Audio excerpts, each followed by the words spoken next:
हमारा पहला कर्तव्य है कि हम अपने प्रति घृणा न करें, क्योंकि आगे बढ़ने के लिए यह आवश्यक है कि पहले हम स्वयं में विश्वास रखें और फिर ईश्वर में।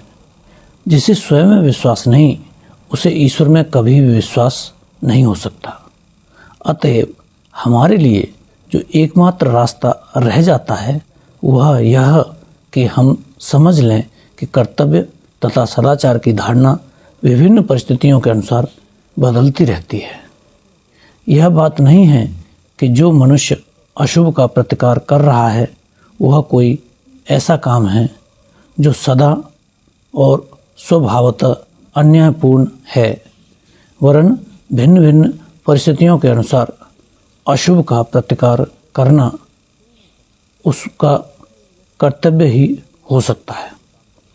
संभव है श्रीमद् भगवत गीता का 2वां अध्याय पढ़कर तुम पाश्चात्य देश वालों में से बहुतों को आश्चर्य हुआ हो, क्योंकि उस अध्याय में भगवान श्री कृष्ण ने अर्जुन को कपटी तथा डरपोक कहा है, और वह इसलिए कि अर्जुन ने अपने संबंधियों तथा मित्रों से यह कहकर लड़ने और संघर्ष करने से इनकार कर दिया था कि अहिंसा परम धर्म है। हमारे लिए समझने की यह एक बड़ी बात है कि प्रत्येक कार्य की दोनों चरम विपरीत अवस्थाएं एक सदृश दिखाई देती हैं। चरम अस्ति और चरम नास्ति दोनों सदैव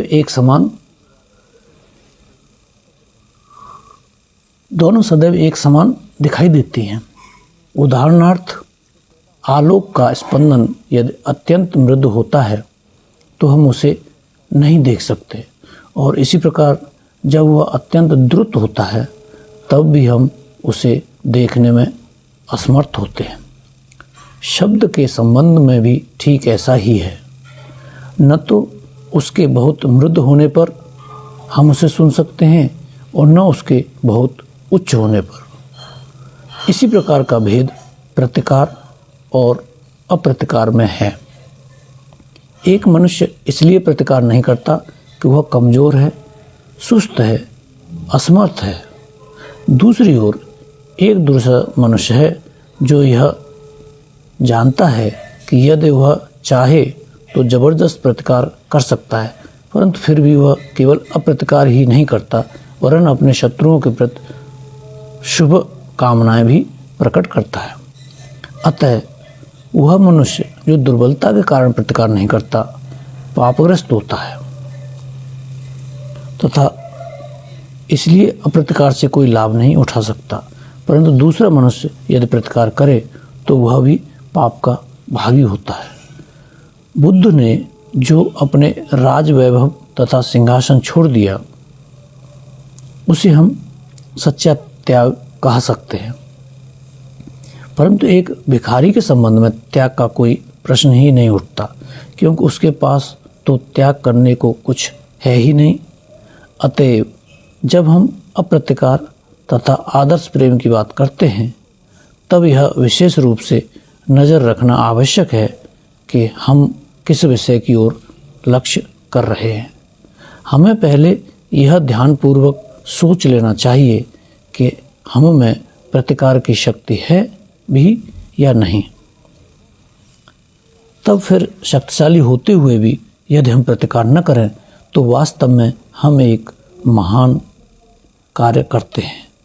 परंतु यदि हम प्रतिकार कर ही न सकते हों और फिर भी भ्रमवश यही सोचते रहें कि हम उच्च प्रेम की प्रेरणा से ही कार्य कर रहे हैं, तो यह पहले से ठीक विपरीत ही होगा। अपने विपक्ष में शक्तिशाली सेना को खड़ी देखकर अर्जुन बुज़दिल हो गया। उसके प्रेम ने उसे अपने देश और राजा के प्रति अपने कर्तव्य को भुला दिया। इसलिए तो भगवान श्री कृष्ण ने उससे कहा कि तू ढोंगी है। एक ज्ञानी के सदृश तू बातें तो करता है, परंतु तेरे कर्म बुज़दिल जैसे हैं। इसलिए तू उठ, खड़ा हो और युद्ध कर। यह है कर्मयोग का असली भाग। कर्मयोगी वही है जो समझता है कि सर्वोच्च आदर्श अप्रतिकार है, जो जानता है कि यह अप्रतिकार ही मनुष्य की आंतरिक शक्ति का उच्चतम विकास है, और जो यह भी जानता है कि जिसे हम अन्याय का प्रतिकार कहते हैं, वह इस अप्रतिकार रूप उच्चतम शक्ति की प्राप्ति के मार्ग में केवल एक सीढ़ी मात्र है। इस सर्वोच्च आदर्श को प्राप्त करने के पहले अन्याय का प्रतिकार करना मनुष्य का कर्तव्य है। पहले वह कार्य करे, युद्ध करे, यथाशक्ति प्रतिद्वंद्विता करे। जब उसमें प्रतिकार की यह शक्ति आ जाएगी, केवल तभी अप्रतिकार उसके लिए एक गुण स्वरूप होगा। अपने देश में एक बार एक व्यक्ति के साथ मेरी मुलाकात हुई।